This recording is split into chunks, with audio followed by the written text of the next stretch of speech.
Fala família vascaína, eu me chamo Júnior e hoje te trago as últimas do Gigante da Colina. Como está torcedor? Espero que bem, e meus amigos, essa notícia acabou de sair e está surpreendendo os vascaínos. Fica até o final que te conto tudo e mais, mas antes, vamos aproveitar e rapidamente conferir as principais notícias do Vasco. A SAF do Vasco publicou nesta terça-feira o seu segundo balanço financeiro, o primeiro referente a um ano completo, no caso 2023. O relatório aponta aumento das receitas brutas, que totalizam 364 milhões de reais, e prejuízo de 123 milhões de reais no exercício. A receita bruta aumentou em 170%, é a maior registrada na série histórica, que começou em 2016, e é mais de 2 vezes maior que a do balanço referente ao ano de 2022, 135 milhões de reais.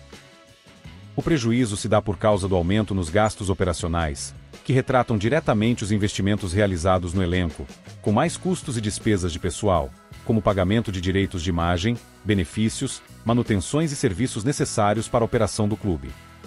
Da dívida de cerca de 700 milhões de reais que a SAF assumiu do clube, 210 milhões de reais foram pagos até o momento, 90 milhões de reais em 2022 e 120 milhões de reais no ano passado. Considerando atualizações e correções registradas no resultado financeiro da empresa, a redução líquida da dívida é de 60 milhões de reais. Um dos principais desafios é diminuir o custo desta dívida. Isso significa renegociar para obter descontos, redução de juros e alongamento. O documento aponta ainda que a relação entre os valores a pagar e valores a receber apresentou o menor índice da série histórica. Ou seja, o Vasco aumentou a capacidade de pagar o que deve, avançando na busca pela estabilidade financeira. A situação ainda está longe de ser confortável. Por mais que os indicadores tenham melhorado, o Vasco iniciará seu ano de 2024 com passivo de curto prazo 3 vezes maior que seus ativos de curto prazo. Essa diferença deverá ser coberta pela injeção de capital e pela geração de novas receitas, pondera o documento. O passivo descoberto saiu de 594 milhões de reais em 2022 para 601 milhões de reais em 2023. O número é resultado da herança das dívidas assumidas do clube associativo e o prejuízo acumulado. A empresa coloca como objetivo quebrar o ciclo vicioso e passar a um ciclo virtuoso. Para isso, mira aumentar a receita e a capacidade financeira do Vasco em busca da autossustentabilidade. Esta autossustentabilidade passa por 3 pilares que a SAF acredita que estão sendo bem cumpridos: aumento de receitas, racionalização dos custos, ter controle das finanças, quanto entra, quanto sai, o que antes não existia, e redução de dívidas. Diga nos comentários o que acha desse balanço. A CBF já definiu o árbitro para o jogo entre Atlético Paranaense e Vasco, marcado para o próximo domingo, às 16 horas, pelo Campeonato Brasileiro. Será uma partida difícil, já que o Atlético Paranaense está em boa fase no país. O juiz escolhido para apitar o jogo é o renomado Anderson Daronco. A entidade já anunciou a decisão em seu site oficial. Daronco é um dos árbitros mais experientes do futebol brasileiro. Existe uma expectativa de que o Vasco tenha um novo treinador para este jogo. Há a possibilidade de que o novo treinador faça sua estreia neste confronto. E olha essa, conforme informações de Roger Flores, durante o programa Boleiragem, Pedrinho viajou rumo a Brasília em busca de apoio político para resolver a situação do Vasco com a 777 Partners, empresa mandatária da equipe através da SAF. A intenção do presidente é ir em busca de apoio, em procura de brechas para tirar a empresa do Vasco. Apesar de não ser uma situação fácil de resolver, o mandatário vê como última opção diante do futebol do clube que vem se deteriorando cada vez mais. A intenção é a saída da SAF. Em Pedrinho, presidente associativo do Vasco, estava indo para Brasília atrás de reuniões importantes, mexendo os pauzinhos, para tentar de algum jeito para encontrar solução nessa briga entre associação e 777, revelou Roger Flores.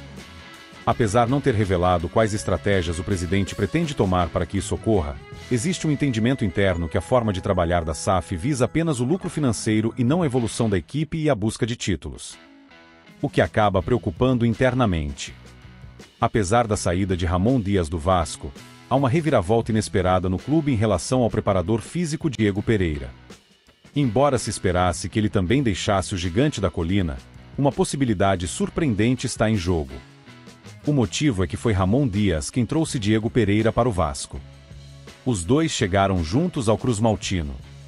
Segundo o jornalista Matheus Gilberto, da página e Arena Cruzmaltina, Pereira expressou o desejo de permanecer no clube. Agora, o Vasco avaliará essa possibilidade e dará uma resposta em breve ao preparador físico. Vale ressaltar que Pereira é altamente valorizado no mercado do futebol, considerado um dos melhores profissionais em sua área. Além do Cruzeiro, Vampeta acredita que o Vasco, adquirido pela 777 Partners por R$700 milhões, saiu barato. Ressaltando a multa rescisória de Ramon Dias, demitido pelo Cruzmaltino, o comentarista enxerga que ambos os negócios poderiam ser fechados com cifras superiores. E não entra na minha cabeça. Como é que pode o Cruzeiro, que antes custava R$400 milhões, valer um Endrick e um Vitor Roque? R$600 milhões. Não pode isso, é um absurdo. O Vasco valer R$700 milhões. E o treinador do Vasco, a multa, é quase uma parcela do Cruzeiro. Essa matemática não bate. Disse Vampeta, no bate-pronto, da Jovem Pan.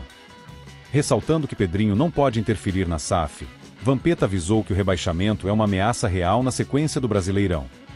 E se o cara quiser barrar todo mundo, barra. É deles. O Pedrinho foi barrado, o Vasco não vive um grande momento. Demitiu um treinador com rescisão de quase R$40 milhões. Quem vai ter que pagar é a SAF. E o Vasco entrou na zona de rebaixamento e vai ter que abrir o olho. Não caiu no Brasileiro do ano passado, mas, em algum momento, estava caindo na 38ª rodada. Sinalizou Vampeta. De volta ao Vasco no último fim de semana após se recuperar de uma lesão no joelho, que afetou o ligamento, o francês Payet terá um trabalho especial no clube, por isso não viajou para encarar o Fortaleza pela Copa do Brasil.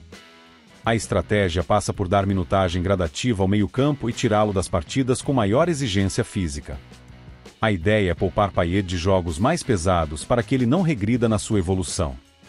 Após o duelo pela Copa do Brasil diante do Fortaleza, o francês também pode ser resguardado no fim de semana quando o time vai para Curitiba para encarar o Atlético no gramado sintético. Desta forma, o Vasco vai utilizar essas brechas para focar no trabalho de recuperação com foco no ganho de movimentos e de força, para a melhoria da performance física e técnica, e para que Payet ganhe confiança após a lesão. E vamos agora para a principal notícia deste vídeo. O Vasco está de olho no mercado em busca de um novo treinador para dirigir a equipe no Campeonato Brasileiro e na Copa do Brasil deste ano. Além dos nomes de Paulo Pesolano e Luiz Felipe Scolari que já foram especulados, há mais um técnico na lista de opções que será avaliado pelo clube. Jorge Almiron, que atualmente é vice-campeão da Libertadores e está no Colo-Colo, é um dos nomes que serão considerados pela diretoria do Vasco nos próximos dias. Não há negociações em andamento, mas o clube vai analisar a possibilidade de contratar ele. Almiron, de 52 anos, já foi jogador de futebol e como treinador, passou por grandes times como Independiente, Atlético Nacional e Boca Juniors. Ele conquistou títulos importantes, como o Campeonato Argentino pelo Lanús em 2016.